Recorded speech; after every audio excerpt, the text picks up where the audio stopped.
안녕하세요. 김상진입니다. 추석 기간 보강 영상입니다.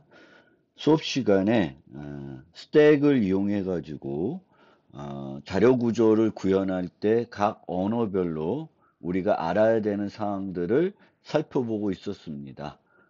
처음에 정수를 저장하는 스택을 C++ 언어 위주로 만들어 보았고요. 그 다음에 그 만든 자료 구조를 범용 자료 구조로 바꿔 보았습니다. 오늘은 그 범용 자료 구조의 구현에 대해서 조금 더 요약해서 설명을 마무리해 드리고요. 그 다음에 스택에서는 필요하지 않지만 다른 자료 구조를 구현할 때 알아둬야 되는 여러 사항들을 설명해 드리겠습니다. 그 중에 하나가 반복자입니다. 그러면 지금 살펴봤던 범용 자료 구조의 구현에 대해서 조금 우리가 어떤 내용들을 살펴봤는지 한번 제가 요약을 해 보겠습니다. 어, 범용자료 구조의 구현은 C++와 자바에만 정역이 되는 내용입니다. 파이썬은 오리 타이핑이므로 C++나 자바처럼 타입 매개 변수를 이용하는 템플릿 기반 범용 프로그래밍을 제공하지는 않습니다. 그래서 이 범용 자료 구조의 구현은 C++ 언어와 자바와 관련된 내용이고요. 그런데 이 두 언어가 차이가 있습니다. 그 차이점을 이 매우 중요하기 때문에 거기에 대해서 살펴보겠습니다. 첫 번째 차이점은 C++는 사용한 타입 인자마다 코드를 새롭게 컴파일러가 생성하고 문법 검사를 진행합니다.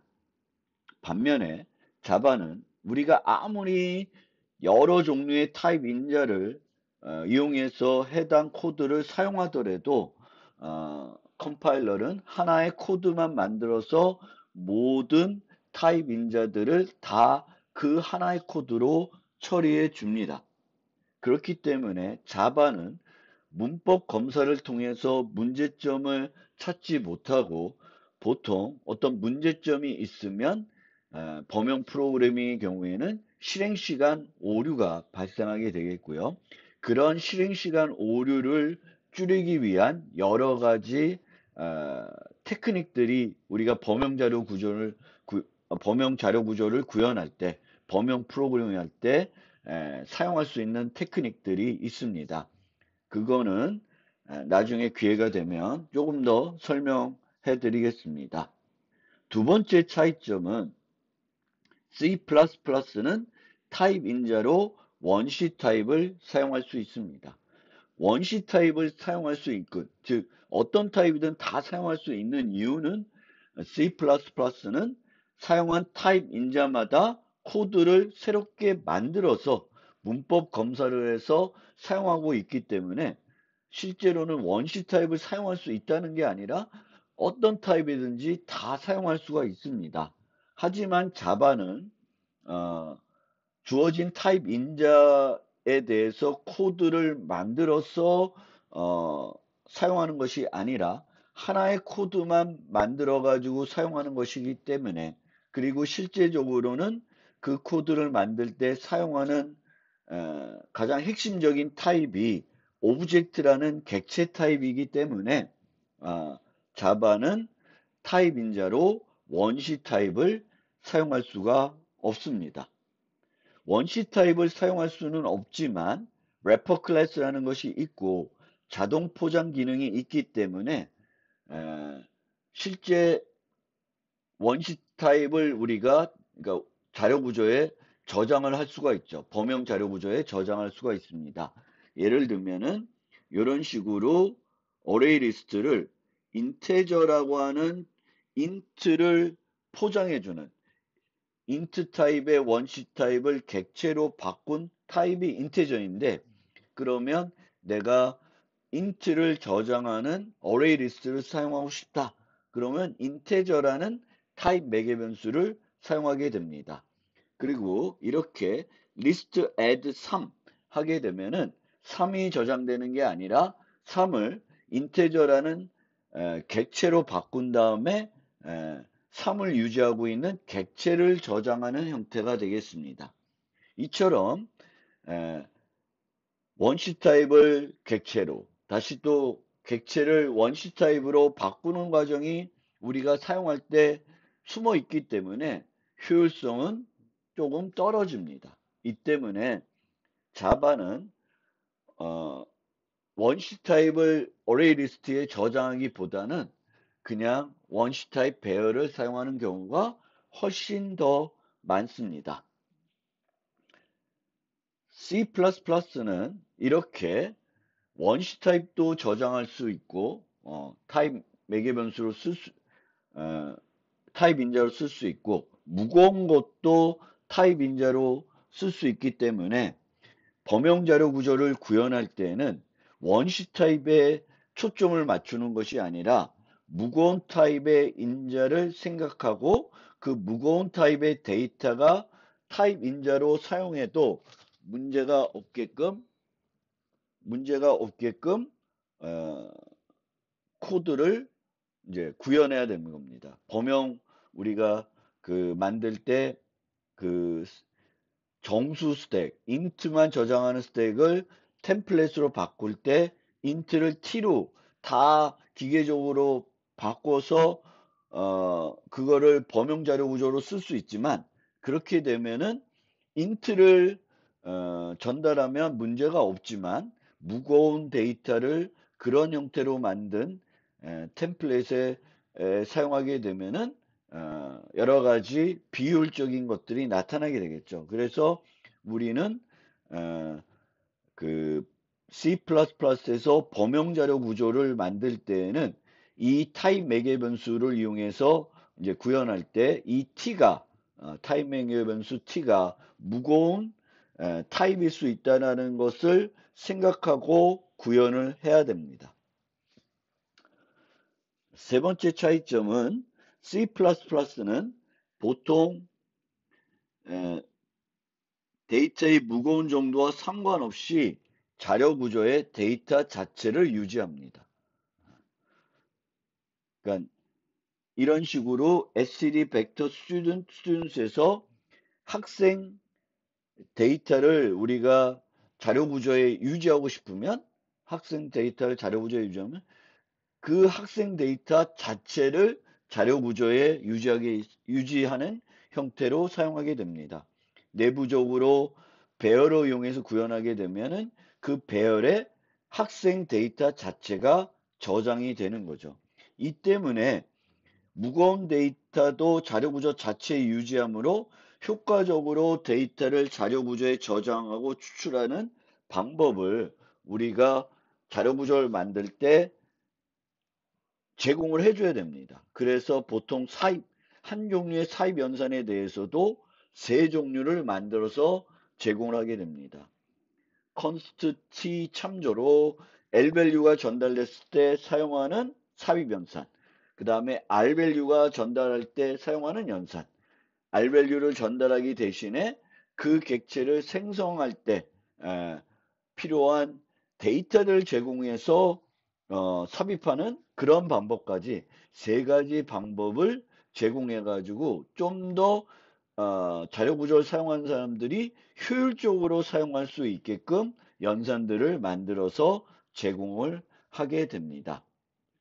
반면에 자바는 범용 자료 구조가 원시 타입을 유지하는 경우가 없고 모두 이제 객체만 유지하는 형태가 되겠고 이 객체도 객체 자체가 자료 구조 내에 유지되는 것이 아니라 그 객체의 주소 정보만 항상 유지가 되는 형태입니다.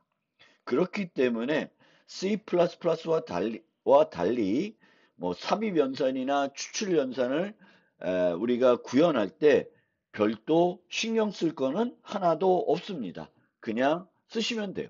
그냥 그냥 인트를 t로만 바꿔도 아무런 문제가 없습니다.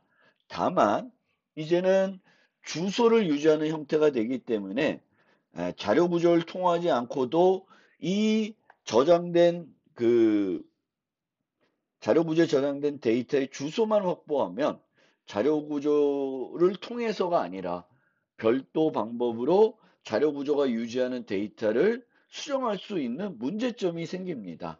그래서 그 문제점을 충분히 인식하고 필요하면은 조치를 해줘야 되는데 그 조치를 자료 구조가 해주는 것이 아니라, 왜냐하면 자료 구조화 하게 되면은 그것이 필요 없는 경우에도 비용이 들기 때문에 그거는 자료 구조 사용하는 사람이 내 거는 그렇게 쓰면은 문제가 된다. 그러면 내가 집어넣을 때 복제해서 집어넣고 받은 다음에 복제해서 쓰고 그런 것들은 이제 자료 구조를 사용하는 사람이 직접 해야 되는 그런 또 다른 문제는 있기는 있습니다. 하지만 이제 뭐 섭입 연산을 뭐 세 가지 다중정의해야 되고 이런 거는 자바는 없습니다.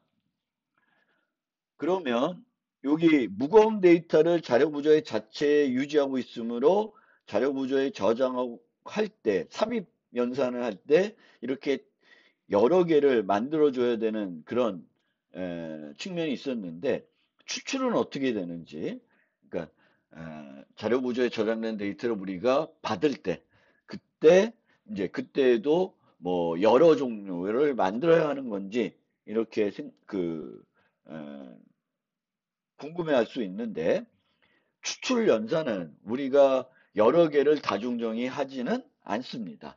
그런데 이 추출하는 것이 잠깐 보기 위한 건지 아니면 자료 구조에 저장된 것을 삭제하고 주는 건지 그 두 가지 차이점을 우리가 살펴보고 그 두 가지 연산에 대해서는 다른 형태로 구현을 해야 됩니다. 예를 들면 스택에서 피크 연산은 자료 구조가 유지하는 데이터를 유지한 상태대로 반환하는 거므로 거기에 있는 상태에서 보여주기만 하는 것이기 때문에 참조로 반환할 수가 있고요. 더 효율적으로 반환하기 위해서 참조로 반환할 수 있고 이때 수정 불가 참조로 반환해야 아까 자바에서 얘기했던 그런 문제가 발생하지 않을 수도 있죠. 그냥 수정 불가가 참조가 아닌 거를 그냥 참조로 반환하게 되면은 음, 자료 구조를 통하지 않고도 자료 구조에 저장된 데이터를 수정할 수 있게 되는 문제점이 발생하는 거죠. 반면에 팝 연산은 논리적으로 자료 구조에서 데이터를 삭제하고 반환하는 것이므로 참조로 반환할 수가 없습니다. 그래서 이런 식으로 반환을 해야 됩니다. 이거는 마치 우리가 지역 변수를 주소나 참조로 반환할 수 없다는 것과 마찬가지입니다. 곧 없어질 데이터이기 때문에 참조로 반환하면 안 됩니다. 그런데 이런 식으로 값으로 우리가 그 데이터를 무거운 데이터를 반환하게 되면은 복, 복사가 일어나기 때문에 비용이 많이 들어서 뭔가 효율적으로 할 수 있는 방법이 없을까 고민할 수도 있는데 그런 고민은 안 하셔도 됩니다. 이제 C++ 17 이후에는 RBO라는 최적화가 의무화되어 있으므로 이때 비용은 실제 발생하지 않습니다.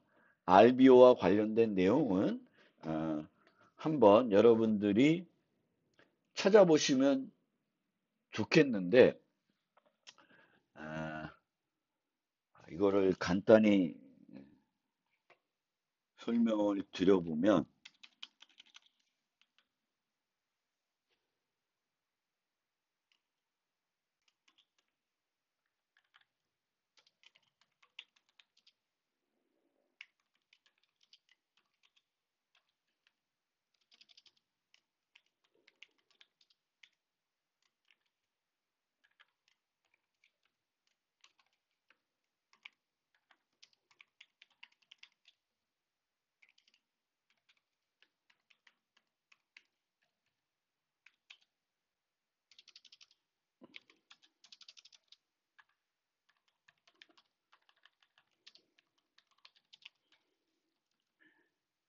이런 함수가 있으면 이 함수는 실제 이 함수를 호출하게 되면은 어, 그 S가 반환될 때 임시객체가 생성이 되고 이 임시객체가 복사 생성자를 통해서 생성이 돼서 비용이 많이 발생할 것으로 우리가 생각이 되는데 실제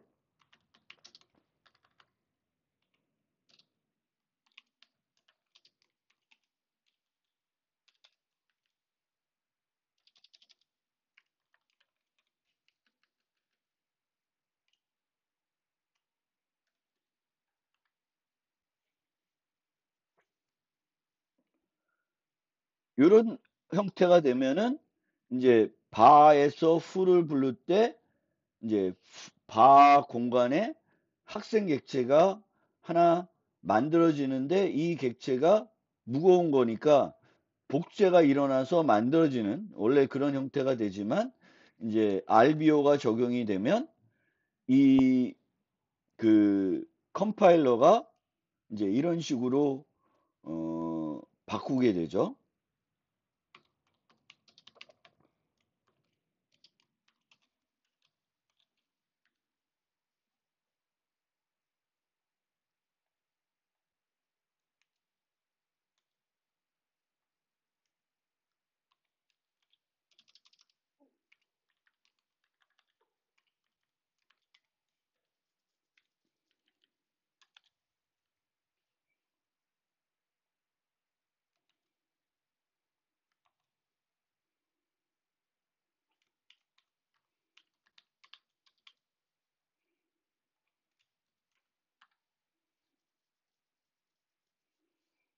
이렇게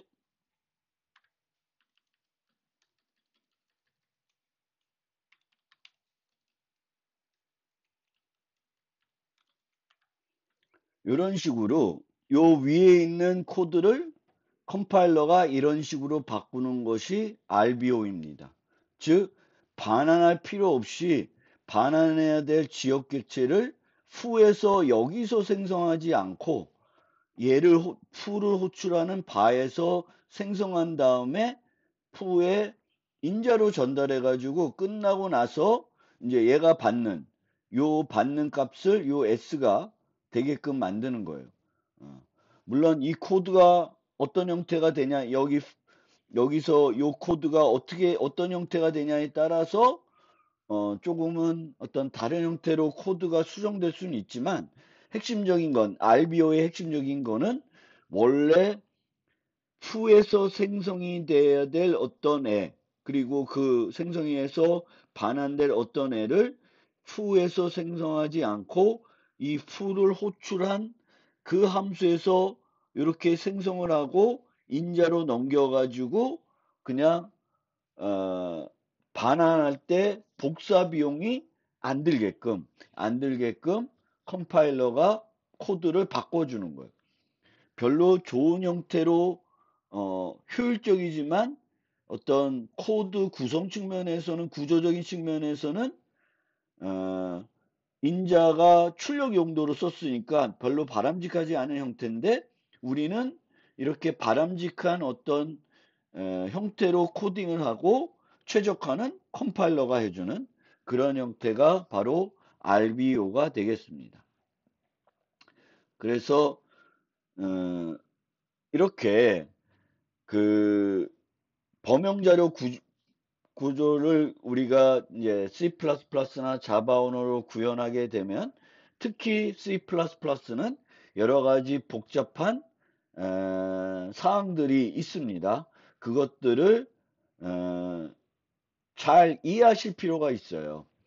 여러분들이 직접 구현을 하기는 잘 못하더라도 왜 그런 것들이 필요하고 그런 것들을 잘 이해해야 실제 여러분들이 std 벡터나 C++에는 std 맵 뭐 이런 다양한 자료 구조를 쓸 때 잘 이해하고 자료 구조에서 제공하는 각종 연산들을 잘 이해하고 올바르게 활용할 수가 있습니다.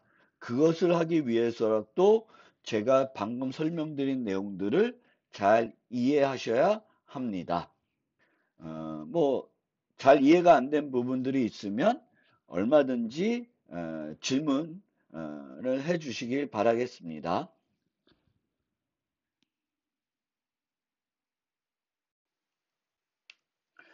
지금부터는 반복자에 대해서 설명해 드리겠습니다.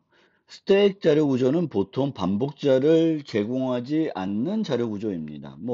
제공할 수도 있습니다. 그런데 우리가 스택을 쓸 때 반복자를 활용하는 경우는 별로 없습니다.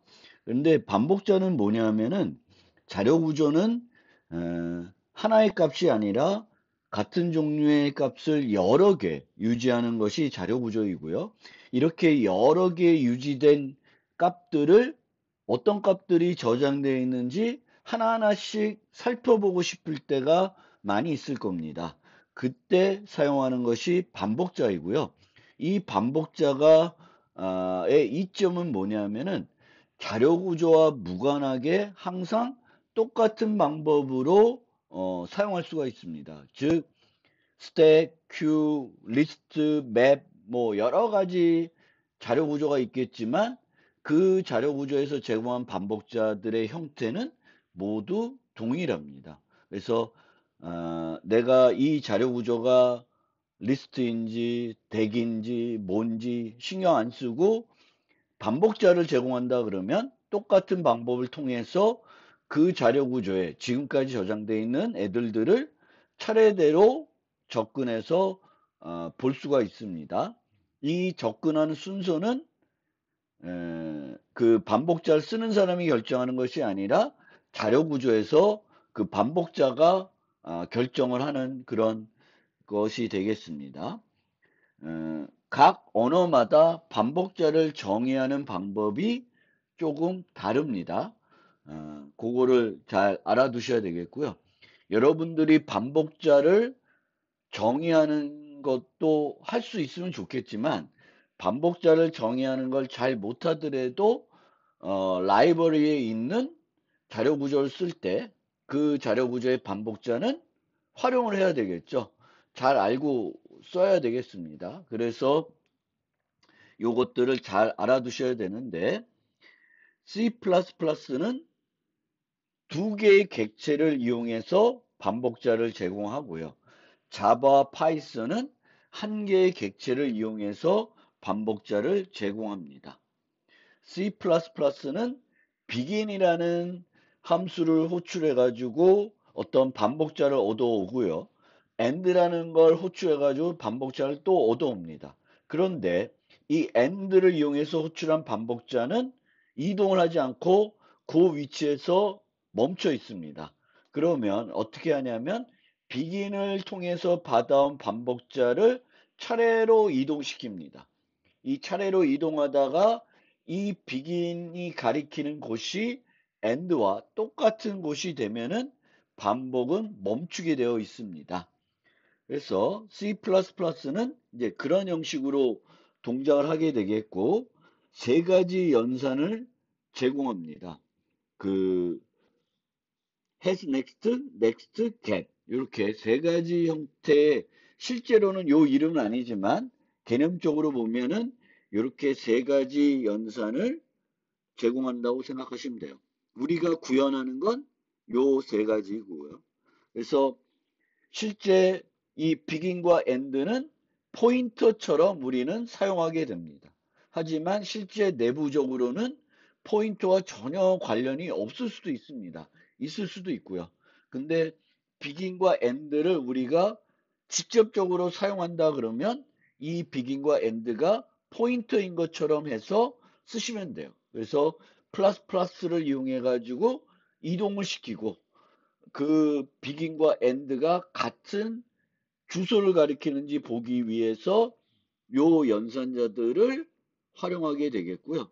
현재 begin이 가리키고 있는 데이터가 뭔지 알고 싶으면 요 역참조 연산자를 통해서 얻어낼 수가 있습니다.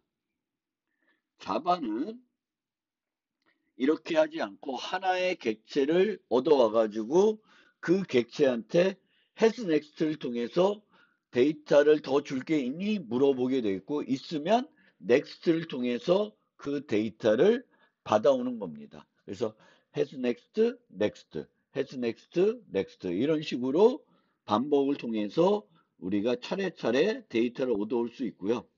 파이썬은 이제 이 next를 라는 메소드 하나만 계속 호출해 가지고 얘가 있으면 주고 없으면 이제 반복을 멈추는 그런 형태가 되겠습니다. 그래서 실제 함수의 응집성을 보면 C++가 가장 좋은 형태이고요. 파이썬이 가장 나쁜 형태가 되겠습니다. 그리고 실제로는 이렇게 반복자를 우리가 직접 얻어서 사용을 할 수도 있지만 대부분의 경우에는 반복자를 직접 얻어서 활용하는 것이 아니라 만약에 자료 구조에 저장되어 있는 모든 요소들을 차례대로 방문할 것이면은 for each for문이라는 걸 이용해서 처리를 하게 됩니다. 반복자를 이용해서 하는 것이 아니라 그 코드가 어디 있나요?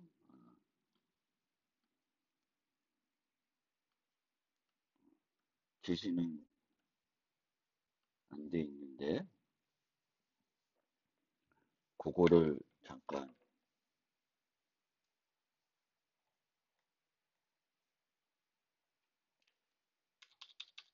C++ 코드를 잠깐 생각을 해보면 어떤 형태가 되냐면은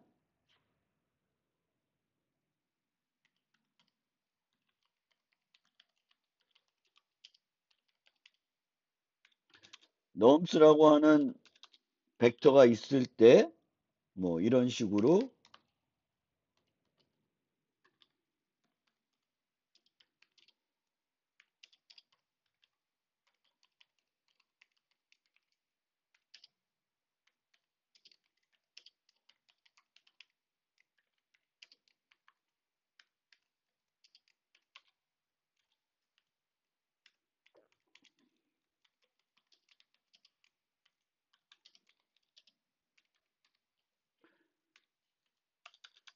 이런 식으로 그 벡터에 있는 모든 요소들을 한 줄에 하나씩 출력해 볼 수도 있겠죠. 근데 이렇게 하고 싶으면 이렇게 반복자를 내가 직접 쓰는 게 아니라 그냥 for auto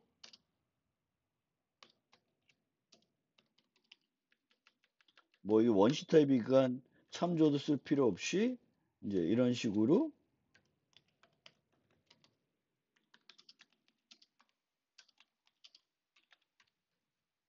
해서 사용을 하게 됩니다. 그런데 우리가 이제 그 이 C++에서는 이제 어떤 라이벌에 있는 함수들을 우리가 호출해서 사용할 때에는 이 반복자들을 많이 활용하게 되고요. 이 반복자를 C++처럼 그 두 개의 객체를 이용하게 되면은 특정 구간을 나타내기가 매우 편리합니다. 예를 들면 이제 std sort 같은 경우에도 보면 이제 nums begin, nums end 이렇게 되면 그 시작과 끝 전체를 소팅을 하는 거예요. 정렬을 해주는 거예요.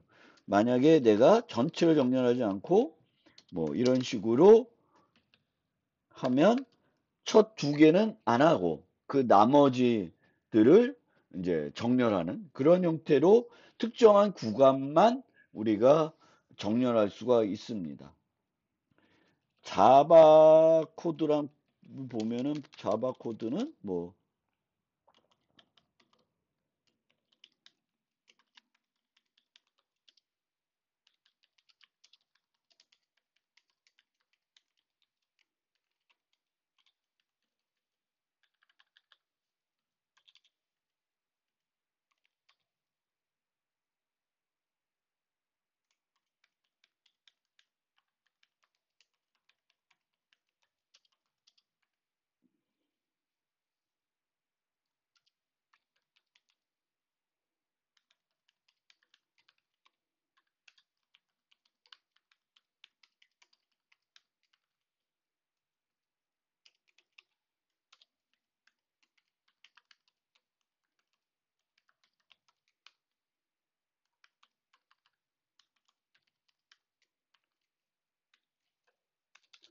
이렇게 has next 있으면 next를 통해서 달래라. 이런 식으로 반복문을 통해서 접근할 수 있는데 이 경우도 이제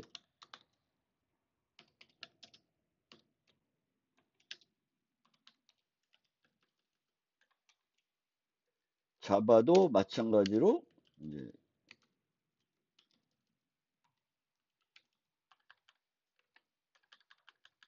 이렇게 전체를 반복할 때는 그 직접 반복자를 가져다 쓰는 게 아니라 for each 포문을 이용해서 사용하게 되겠습니다. 그래서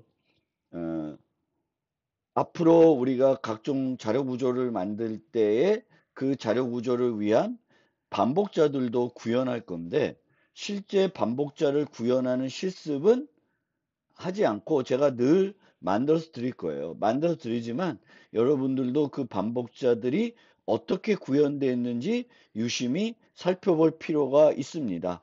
C++가 조금은 복잡하고요. 그렇지만 이제 나머지 자바와 파이썬에서 반복자를 만드는 건 그렇게 어렵지가 않습니다. 잠깐 살펴보겠습니다. 이게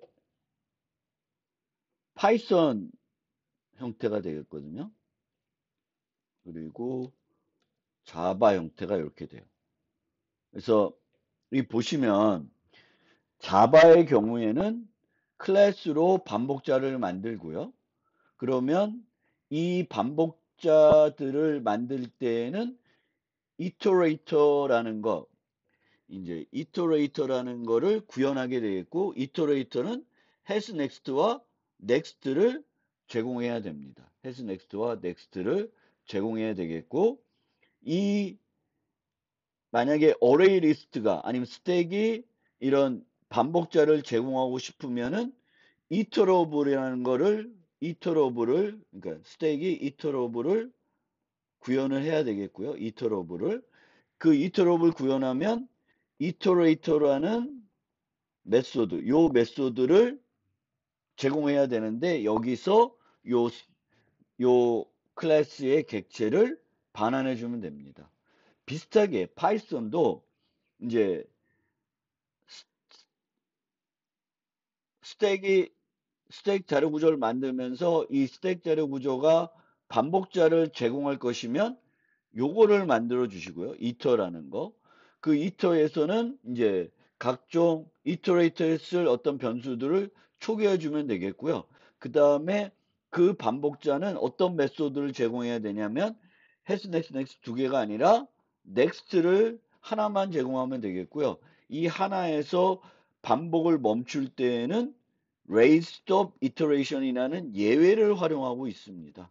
그것만 잘 보시면 되겠고요. 실제 구현하는 건 어렵지 않고요. 여기서 보면은 이제 이 반복자들은 스택에 우리가 배열에 저장하면은 쭉 뒤에다 계속 저장하는데 반복자를 이용하면 이렇게 살펴볼 수 있게 해주고 있습니다. 그래서 커런트 시작을 어디서부터 하냐면 탑-1부터 해서 쭉 내려와서 커런트가 0과 같거나 크면은 여전히 데이터가 있는 거고 그게 커런트가 음수가 되면 더 이상 제공할 데이터가 없는 것이 되겠습니다. 그래서 이 넥스트는 현재 위치에 있는 커서 위치에 있는 데이터를 줄 뿐만 아니라 이제 커서를 하나 감소시켜야 되는 그 기능도 해야 됩니다. 반면에 이제 C++는 되게 복잡해요. 그래서 비슷한 점은 이제 자바에서는 이제 스택 클래스에서는 요걸 제공해야 되겠고 별도 반복자를 만들어야 되는데 마찬가지로 이제 C++에서도 이렇게 요 6개의 함수를 스택 자료 구조가 이제 제공을 해야 되는 거예요. 반복자를 제공하고 싶으면 begin and, C begin, C end, begin and. 그래서 이제 이 상수 반복자, 일반 반복자가 있습니다.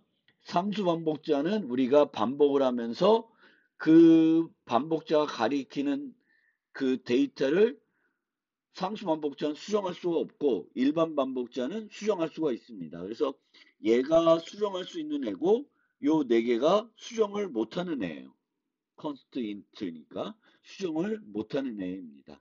그래서 begin과 end를 호출한다고 해서 항상 일반 반복자가 주어지는 게 아니라 현재 그 자료 구조를 접근하고 할 때 사용하는 변수가 상수 변수이면은 이제 begin end를 호출하게 되면 상수 반복자가 주어지게 되겠고 얘가 일반 변수여도 C begin, C end를 부르게 되면 상수 반복자를 주는 형태가 됩니다. 그래서 보통 이렇게 6개를 만들어야 되겠고요. 그 다음에 이제 이 반복자 클래스는 이제 상수 반복자, 일반 반복자 두 개를 만들 수가 있는데 두 개 클래스를 만들기가 번거롭기 때문에 하나만 만들기 위해서 이제 범용 클래스로 보통 반복자를 구현하게 되겠고요. 이 범용 클래스 안에는 이제 여기 이런 5가지 트레이트를 정의를 해야 되고 그 다음에 이제 제공해야 되는 연산이 요 태그 종류가 캐테고리가 뭐냐에 따라서 이제 제공해야 될 연산들이 많고 적어지는데 아주 초보적인 것들이 이제 input iterator와 forward인데 input과 forward는 뭐만 제공하면 되냐면 플러스 플러스와 이제 비교 연산자 그리고 역참조 연산자 이렇게 세 종류만 제공하면 됩니다.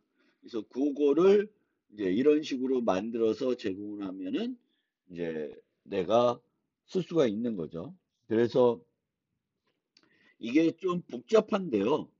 이제 만들다 보고 만들고 이 범용 클래스, 범용 프로그래밍에 대한 이해들이 높아지면은 충분히 이 코드가 뭐다, 왜 이렇게 구현하고 있다, 이런 것들을 이해하는 게 어렵지는 않습니다. 그래서 이제 이 포인터를 쓰고 있는데 이제 그 내부적으로 배열의 데이터를 유지하면 여기 주소를 가리키는 거예요. 시작 주소는. 그리고 이제 end는 마지막 요소가 있는 위치가 아니라 이제 그 다음 위치를 가리키게 돼서 얘가 하나씩 하나씩 와서 여기에 오면 이제 중단되게끔 P와 이제 요 other P가 같아지면 예, 요 other P가 바로 end가 되겠죠. 보통 쓸 때. 그래서 그런 식으로 이제 아주 간단한 반복자들을 우리가 정의하는 방법들은 그렇게 어렵지는 않아요. 근데 이런 형태의 프로그램을 많이 안 해본 사람들이 요걸 보면 와, 뭐 이렇게 복잡하냐 이렇게 생각하실 수 있는데 이제 C++를 조금 더 전문적으로 하시고 싶은 분들은 이런 코드에 대해서 이렇게 봤을 때 두렵게 생각하지 말고 조금은 차분히 각각 세부적인 요소들을 이렇게 분해해서 살펴보면서 아 얘는 여기서 필요하구나 이 때문에 쓰이고 있구나 이런 것들을 이해하시면 좋겠고요. 요 트레이트라고 하는 요 5가지는 실제 제공하지 않아도 쓰는데 문제가 없는데 만약 이렇게 만들어 가지고 내가 라이브러리에 있는 함수에 내가 만든 반복자의 begin end를 제공했다. 그러면 에러가 납니다. 이 트레이트가 없어서 이제 이 트레이트는 뭐냐면은 지금 반복자를 만들어졌는데 이 반복자가 어떤 타입이고 어떤 애들인지를 이제 검증하고 싶은 거예요. 그 라이브러리 함수들은 올바르지 않은 애들은 이제 거부하고 싶은 건데 이제 내가 만든 것도 규격에 맞게 잘 만들었다. 그것을 알려주기 위해서 여기다가 이제 쓰는 거예요. 그래서 SCD 요 캐테고리는 내가 어떤 연산들을 제공하고 있다라는 걸 알려주는 그런 개념이 되는 거고요. 내가 쓰고 있는 타입들이 뭐다. 이런 것들을 알려줘서 이제 거기서 이제 충분히 활용해가지고 라이브러리 활용해서 쓸 수 있게끔 해주는 그런 요소들이 되겠습니다. 반복자에 대해서는 또 나중에 각 자료 구조를 설명하면서 필요하면 설명해 드릴 것이고요. 혹시 개별적으로 조금 더 이해가 안 되는 부분이 있는데 특정한 부분에 대해서 조금 더 알고 싶다. 그러면 개인적으로 찾아오거나 개인적으로 질문해 주시기 바라겠습니다. 여러분들이 알아두셔야 되는 건 이제 자료 구조들은 보통 반복자를 제공한다. 반복자는 자료 구조에 저장되어 있는 개별 요소들을 차례대로 접근할 수 있게 해주는 것이고, 이 반복자의 이점이라는 것은 어, 어떤 자료 구조든지 다 똑같은 방법, 어떤 자료 구조든지 비긴 엔드를 이용해서 처음부터 끝까지 방문해서 하나씩 살펴볼 수 있다. 그게 이점이 되겠습니다. 그래서 여러분들이 반복자를 만들지 못하더라도 최소한 반복자를 가져다가 쓸 수는, 활용할 수 있어야 되겠고요. 전체를 우리가 방문해야 될 경우에는 반복자를 직접 이용하지 않고 포리치 포문을 활용하는 것이 에, 올바른 방법이 되겠습니다. 그리고 포리치 포문은 이런 반복자를 이용하는 것을 간결하게 해주는 문법적인 요소입니다. 그래서 반복자에 대한 설명은 이 정도로 하겠습니다.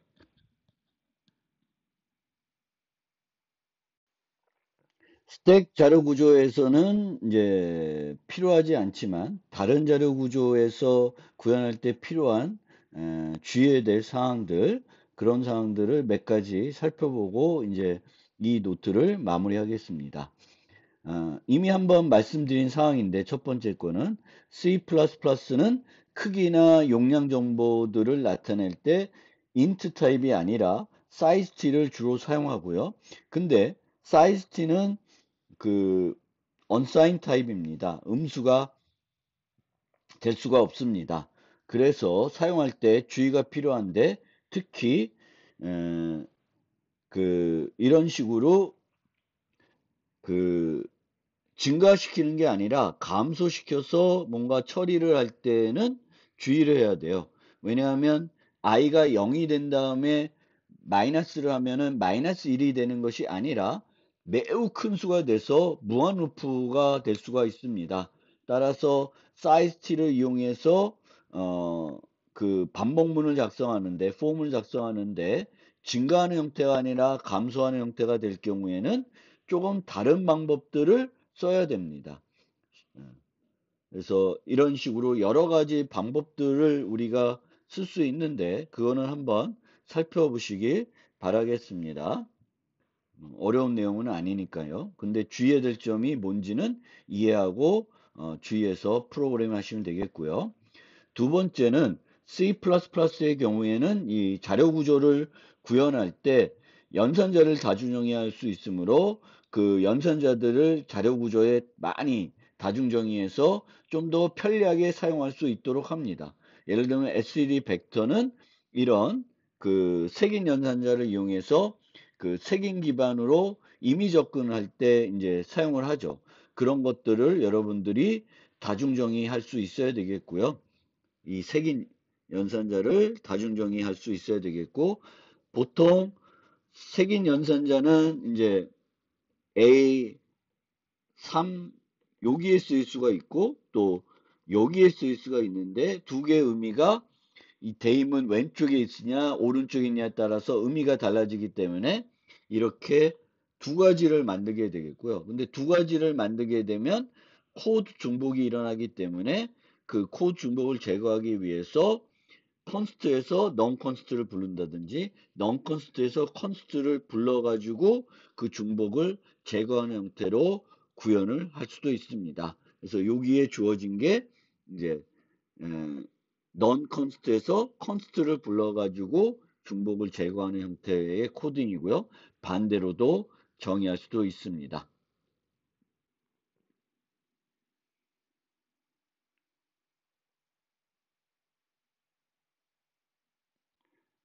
그 다음에 파이썬도 비슷하게 여러 가지 이 던더 메소드들을 재정의해 가지고 자료 구조를 우리가 구현할 때 연산자들을 그러니까 함수 호출, 메소드 호출 대신에 연산자들을 사용할 수 있도록 할 수가 있습니다.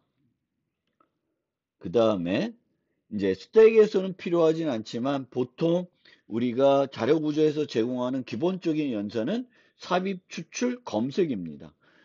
내가 어떤 특정한 데이터가 내 자료 구조에 있는지 없는지 알고 싶은 거예요. 그때 이제 제공하는 게 find 연산입니다. 그래서 find 연산은 어떤 데이터가 주어지면 이 데이터가 현재 자료 구조에 있는지 없는지 알려주는 그런 연산이 되겠습니다. 그래서 이 find 연산의 그 반환 타입은 보통 불입니다. 또는 불리언. 그래서 있으면 true, 없으면 false를 줘요. 그런데 이 find 연산이 꼭 이제 find 연산에만 사용되는 것이 아니라 remove나 여러 가지 다른 연산에서도 필요할 수가 있습니다. 뭔가 그 요소를 찾은 다음에 뭔가 해야 될 수가 있어요. 특히 삭제 같은 경우에는 어떤 요소를 삭제해라. 그럼 그 삭제할 요소가 어디 있는지부터 찾아야 됩니다. 그래서 코드의 중복을 제거하기 위해서 find 연산은 이렇게 만들지 않고 어떤 식으로 만드냐면은 search라는 걸 만든 다음에 그 search에서 이렇게 하는 거죠. 요거는 설명드리면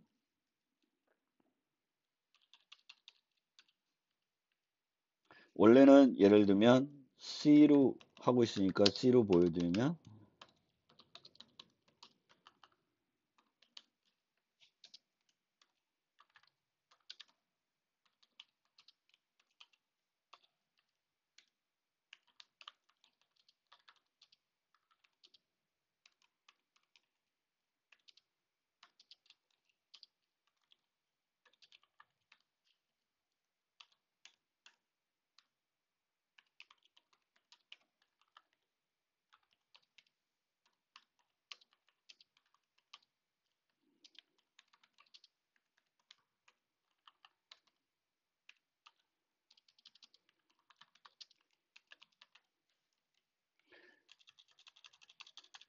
이런 식으로 find 연산을 만들 수가 있습니다. 선형 검색을 해서 있으면 true, 없으면 false. 근데 이런 식으로 불연산, 이 find 연산은 만들 수 있지만 find 연산을 이렇게 만들지 않고 얘를 빼서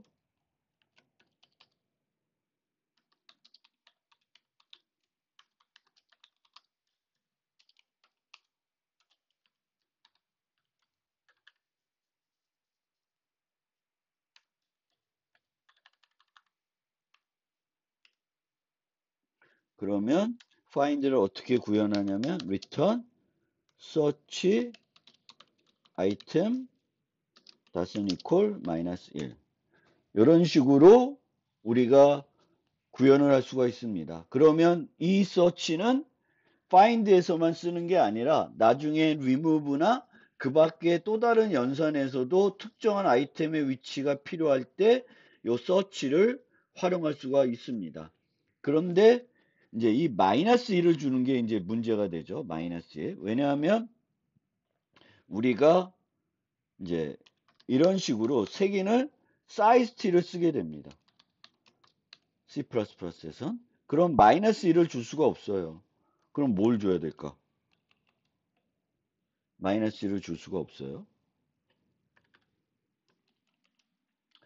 int를 쓰면 이제 음수도 되니까 -1을 줄 수 있는데 얘는 -1을 이제 sizet를 우리가 sizet를 활용하고 있기 때문에 이 탑도 size 변수이고요.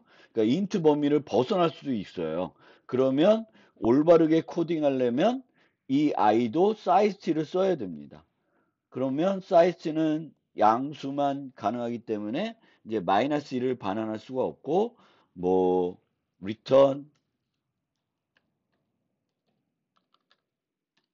capacity 뭐 이런 식으로도 가능할 텐데 이러면 계속 캐패시티가 용량이 발달하는데 바뀌게 됩니다.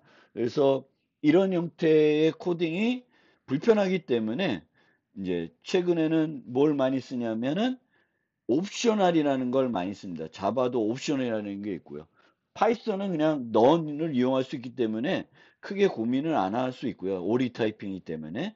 근데 이제 C++ 자바는 요 none 이런 게 항상 쓸 수 있는 어떤 값이 없기 때문에 이제 SE 옵셔널이나 이런 옵셔널을 이용해 가지고 이제 어떤 값을 내가 반환해야 될지, 없을 때 뭘 반환해야 되는지 한 고민을 없앨 수 있습니다. 그래서 이제 우리가 꼭 자료 구조가 아니더라도 이런 어떤 함수를 만드는데 이 함수가 어떤 결과값을 줄 수도 있고 줄 수 없을 수도 있어요. 그럼 줄 수 없을 때 뭘 대신 반환할까를 이제는 고민하지 마시고요. 그런 경우에는 std 옵셔널 또는 옵셔널, 자바에서는 옵셔널이라는 걸 이용해 가지고 반환 타입을 정의하면은 효과적으로 프로그래밍 할 수가 있고요.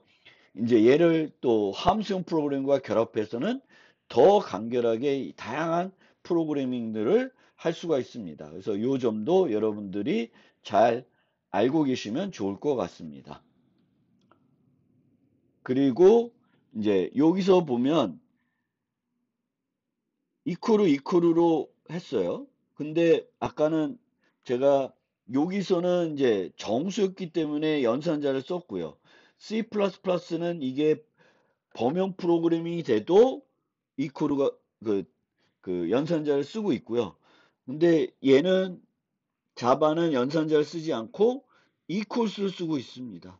그래서 이런 것들도 잘 생각을 해야 되겠고, 즉 이제 얘가 잘 동작하려 그러면은 C++의 경우에는 사용하는 T 타입이 요 equal 연산자가 잘 정의가 되어 있어야 됩니다.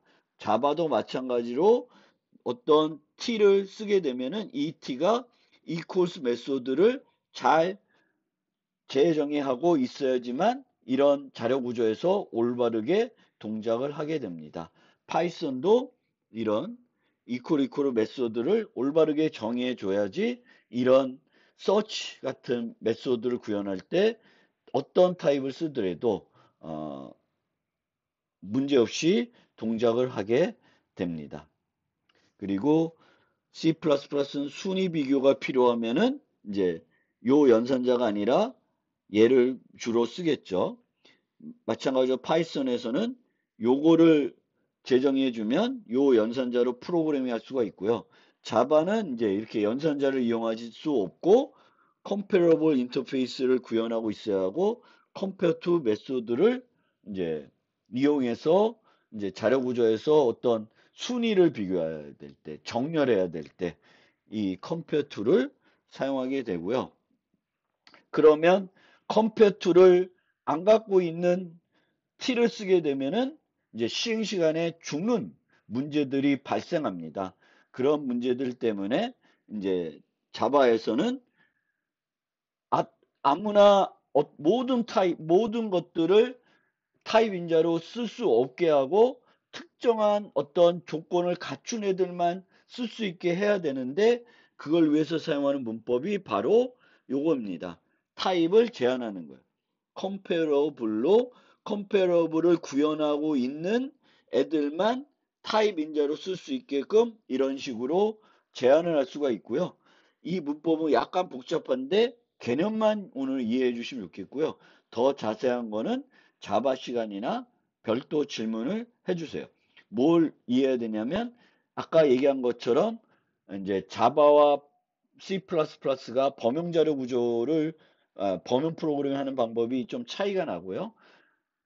자바는 하나의 코드를 이용해서 모두 처리하기 때문에 문제가 발생하면은 문법적으로 걸러지는 게 아니라 실행 시간에 죽는다는 거죠. 그럼 실행 시간에 죽으면 안 되기 때문에 그거를 방지하기 위한 요소들이 필요한데 그것 중에 하나가 바로 타임 매개 변수를 제한하는 거예요. 그러니까 타임 매개 변수를 우리가 만들었을 때 사용자들이 쓸 수 있는 타입 매개 변수형이에요. 타입 인재를 제한할 수 있게 해주는 거예요. 그래서 이런 식으로 컴페어러블을 구현하고 있는 클래스들만 이제 타입 인재로 쓸 수 있게 제한을 하고 있습니다. 물론 얘는 추가적으로 오브젝트로도 제한하고 있는데 요거는 다른 필요 때문에 이렇게 하는 거고요. 요거는 좀 더 복잡하니까 그거는 좀 나중에 기회가 되면 한 번 더 설명드리고 오늘은 여기까지만 이해해 주시면 되겠습니다.